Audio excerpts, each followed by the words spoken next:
ክቡራት ተኸታተልቲ መደበር ሳተላይት ቴሌቪዥን ኤሪሳት ቀርኒ ኣፍሪቃ ኣብ ወሳኒ ነጥቢ መቐይሮ ዝብል ሓደ መደብ ሒዝናልኩም ቀሪብናሉና ንምክትታሉ ብኽብሪ ንዕድም ኣብ ቀርኒ ኣፍሪቃ ፖለቲካዊ ዘይርጉፅነት ዲፕሎማስያዊ ሃዋፍ ከምኡውን ውሽጣዊ ምፍልላይ እናዓመቐ ኣብ ዝኸደሉ ዘሎ እዋን ብሰንኪ ስክፍታታት ጸጥታ ቀይሕ ባሕሪ ኣህጉራዊ ኣቓልቦ ይስሕብ ኣሎ። ብፍላይ እቲ ኣብ መንጎ ኤርትራን ኢትዮጵያን ዝረአ ዘሎ ምዕባለታት ኪኖ ናይ ሓፂር ግዜ ፖለቲካዊ ፍጻመታት ዝሓልፍ ዓሚቕ መዋቕራዊ ብድሆታት እዩ ዘጉልሕ። ንኽልቲአን ወሰንቲ ዞባዊ ተዋሳእቲ ኣብ ዝቕፅሉ ዓመታት ንመረግጋእ እቲ ዞባ ክቐርጽ ዝኽእል ውሽጣውን ግዳማውን ጸቕጥታት የጋጥመን ከም ዘለውን ምርዳእ ይከኣል። ኤርትራ ንነዊሕ እዋን ኣብ ዝጸንሐ ዲፕሎማስያዊ ተነጽሎ ተሸሚማ ዝጸንሐት ክትከውን ከላ ኢትዮጵያ ድማ ሻውዓይ ሃገራዊ ምርጫ ንምክያድ ኣብ ትዳለወሉ ዘላ እዋን እቲ ዞባ ኣብ ወሳኒ መስቀላዊ መንገዲ ደው ኢሉ ከም ዘሎን ተንተንቲ የጠንቅቑ። ኣብ ዝቐረባ እዋን ኣብ ዓንኬላት ኣህጉራዊ ፖሊሲታት ዝካየድ ዘሎ ዘተ ኣሜሪካ ኣብ ልዕሊ ኤርትራ ዝተነበረ እገዳ ንምፍኳስ ትልህስስ ከም ዘላ ይሕብር። ይኹን እምበር ኣብ ውሽጢ ሓፂር ግዜ ትርጉም ዘለዎ ዝምድናታት ናብ ንቡር ክምለስ ዝኽእለሉ ሃዋሁ ኣዝዩ ጸቢብ ምዃኑ ክኢላታት ይእምቱ። ብተወሳኺ እቲ ጉዳይ ዲፕሎማስያዊ ዘይምርድዳእ ጥራይ ዘይኮነስ ኣብ መንጎ ውሽጣዊ ፖለቲካዊ ስርዓት ኤርትራን ኣህጉራዊ ትፅቢታትን እውን ዝዓመቐ መዋቕራዊ ምፍልላይ ከም ዘለዎ የጉልሕ። ብታሪኽ ኣሜሪካን ካልኦት ምዕራባውያን ሃገራትን ምስ ኤርትራ ጽምዶም ምፍጣር ዘረጋግጾ ርኡይ ምዕባለ ዳርጋ የለን ክበሃል ይከኣል። ተንተንቲ እቲ ቅድሚ ሕጂ ምስ ኤርትራ ርክብ ንምፍጣር ዝተገብረ ዲፕሎማስያዊ ጻዕርታት ብሰበስልጣን ኤርትራ ኣወንታዊ ምላሽ ከይረኸበ ብምጽንሑ ከም ዝፈሸለ ብምጥቃስ እዚ ንቐጻሊ ዝግበር ጽምዶ እውን ጥንቃቐ ዝተመልኦ ክኸውን የመልክቱ። ነቲ ምስ ኤርትራ ክግበር ዝኽእል ዲፕሎማስያዊ ጽምዶ ክዕንቅፍ ዝጸንሐ ጉዳይ ብኢሳያስ ኣፈወርቂ ዝተቐርጸ ፖለቲካዊ ስርዓት እዩ። ስርዓት ህግደፍ ብዘይ ተግባራዊ ቅዋምን ሃገራዊ ምርጫን ንዘይተወሰነ ግዜ ዝቕጽል ግዱድ ሃገራዊ ኣገልግሎት ዝህብ ምሕደራ ብምኽታል ንዓሰርተታት ዓመታት ብውልቀ መላኽነት ነቲ ሃገርን ነቲ ህዝብን ክመርሕ ጸኒሑ ኣሎ። ተንተንቲ እዞም ባህርያት እዚኦም ብግዜያውነት ዘጋጠሙ ዘይኮኑስ ቀንዲ ባእታታት ናይቲ ንኤርትራ ዝመርሕ ዘሎ ስርዓት ኮይኖም ንነዊሕ እዋን ዝዘለቑ ምዃኖም ይምግቱ። ብተወሳኺ እቲ ምስ ኣሜሪካ ክግበር ዝኽእል ምምሕያሻት ዝምድና ነቲ ስርዓት ህግደፍ ክኽተሎ ዝጸንሐ መስርሕ ደው ብምባል ጽገናታት ክገብር ጸቕጢ ክፈጥር ከም ዝኽእል የረድኡ። እዚ ከምዚ ዓይነት ጽገናታት ድማ ነቲ ንዘይተወሰነ ግዜ ዝቕጽል ዘሎ ሃገራዊ ኣገልግሎትን ነቶም ካልኦት ተወዳደርቲ ዘይብሎም ፖለቲካዊ ትካላትን ሓዊሱ ንቐንዲ ኣዕኑድ ናይ ዝሕጂ ዘሎ ስርዓት ክጸልዎም ከም ዝኽእል ይጠቕሱ። ከም ውፅኢቱ ድማ ሰበስልጣን ኤርትራ ነቲ ዝግበር ምምሕያሽ ዝምድና ከም ዕድል ዘይኮነስ ከም ሓደጋ ንውሽጣዊ ምርግጋእ ክቆጽርዎ ከም ዝኽእሉ ስክፍቶኦም የካፍሉ። ኤርትራ ኣብ ኣህጉራዊ ዝምድናታት ዘለዋ ኣቀራርባ መብዛሕትኡ ግዜ ጥንቁቕን ኣብ ጽገናታት ዘይተመርኮሰን ምዃኑ ይግለጽ። እታ ሃገር ኣብ ወሰን ቀይሕ ባሕሪ ምስ ዘለዋ ስትራቴጂካዊ ኣቀማምጣ ኣብዚ እናወሰኸ ዝኸይድ ዘሎ ዓለማዊ ስክፍታታት ድሕነት ባሕሪ ኣገዳሲት ኮይና ትርከብ። እንተኾነ ብሰንኪቲ ስርዓት ህግደፍ ዝኽተሎ ዘሎ ምሕደራ ብዙሓት ኣህጉራውያን መሻርክቲ ብዛዕባ ዕምቆትን ዘላቕነትን ዝኾነ ይኹን መጻኢ ምትሕብባር ርግፀኛታት ኣይኮኑን ዘለዉ። ብመንጽር እዚ ብድሆታት ገለ ተንተንቲ ኣሜሪካ ዲፕሎማስያዊ ትኹረት ናብ ኣማራጺ ዞባዊ ተዋሳእቲ ክተቐንዕ ከም እትኽእል ርእይቶኦም የካፍሉ። እቲ ትኹረት ናብ ከምታ ኣብዚ ቀረባ እዋን ወግዓዊ ኣህጉራዊ ኣፍልጦ ንምርካብ ስጉምትታት ዝወሰደት ሶማሊላንድ ከዘንብሉ ከም ዝኽእሉ እውን ይሕብሩ። ዋላ እኳ ኩነታት ሶማሊላንድ ዘይተፈትሐ እንተኾነ እቲ ዘለዋ ተዛማዲ ምርግጋእን ክፍተትን ግን ዝተፈላለየ ዓይነት ናይ ሽርክነት ዕድል ክህብ ከም ዝኽእል ይአንፍቱ። ኣብ ኤርትራ ግዳማዊ ዲፕሎማስያዊ ብድሆታት ኣብ ዘጋጥመሉ ዘሎ እዋን ኣብ ኢትዮጵያ ድማ መስርሕ ምድላዋት ሃገራዊ ምርጫ እናተሰላሰለ ይርከብ። ኢትዮጵያ ሓንቲ ካብተን ኣብ ቀርኒ ኣፍሪቃ ዘለዋ ጸለውቲ ሃገራት ብምዃና ኣብታ ሃገር ዝረአ ዘሎ ምዕባለታት ርኡይ ዞባዊ ሳዕቤን ክህልዎ ከም ዝኽእል ይስጋእ። ይኹን እምበር መስርሕ ምርጫ 2026 ብዘይ ተፈትሑ ውሽጣዊ ግጭታትን መዋቕራዊ ብድሆታትን ክትዓናቐፍ ከም ዝኽእል ገለ ተዓዘብቲ የጠንቅቑ። ይኹን እምበር እቲ ዝመጽእ ምርጫ ነቲ ኣብቲ ሃገር ዘሎ መሰረታዊ ፖለቲካዊ ወጥሪ ሙሉእ ብምሉእ ክፈትሖ ኣይክእልን እዩ ዝብል ስክፍታታት ንዓበየ ይመጽእ ኣሎ።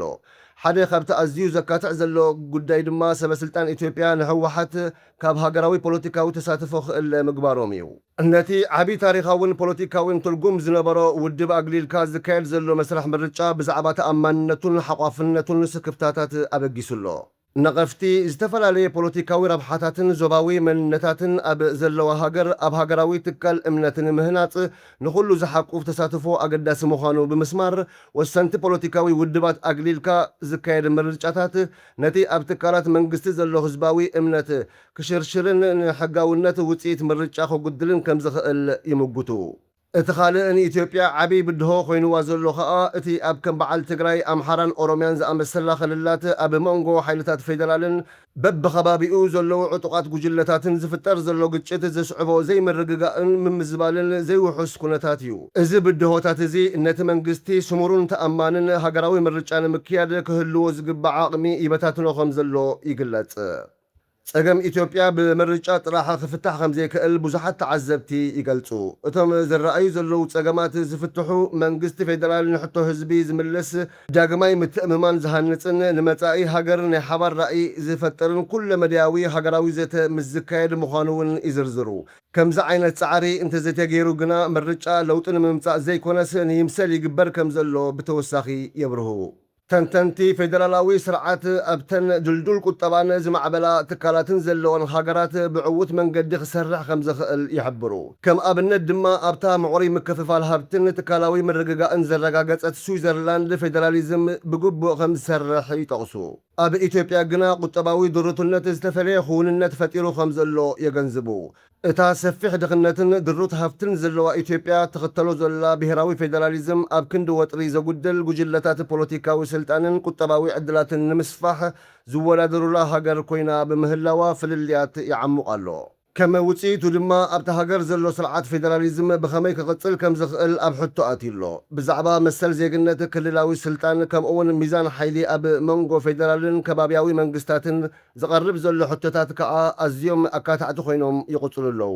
እዞም ብድሆታት እዚኦም ጽገናታት ዘድልዮም ኮይኖም ከም ዘለዉ እቶም ብመንገዲ ማሕበራዊ መራኸቢታት ኣብ ዝተፈላለዩ እዋን ዝወሃቡ ዘለዉ ርእቶታት የመልክቱ። ብሓፈሻ ክረአ ከሎ መላእ ቀርኒ ኣፍሪቃ ኣብዚ እዋን እዚ ኣብ ተሃዋሲ ኩነታት ይርከብ። በቲ ሓደ ወገን ኤርትራ ሒዛቶ ዝጸንሐት ተሪር ፖለቲካዊ ቅርፅን ጥንቁቕ ኣቀራርባ ኣህጉራዊ ጽምዶን ዓቂባ ትቕፅላላ። በቲ ካልእ ሸነኽ ድማ ኢትዮጵያ ሃገራዊ ድሕነታ ንምዕቃብን ምርጫ ንምክያድን ኣብ መንጎ ወተሃደራዊ ስጉምትታት ብሃገራዊ ዘተ ኣቢላ ውሽጣዊ ፍልልያታ ንምፍታሕ ትቃለሳላ። እንተኾነ ክሳብ ሕጂ ዘሎ ኩነታት ዘይርጉፅ ኮይኑ ይቕፅል ብምህላው ቀጻሊ መጻኢ እቲ ዞባ ዝተሓላለኸ ኮይኑሎ።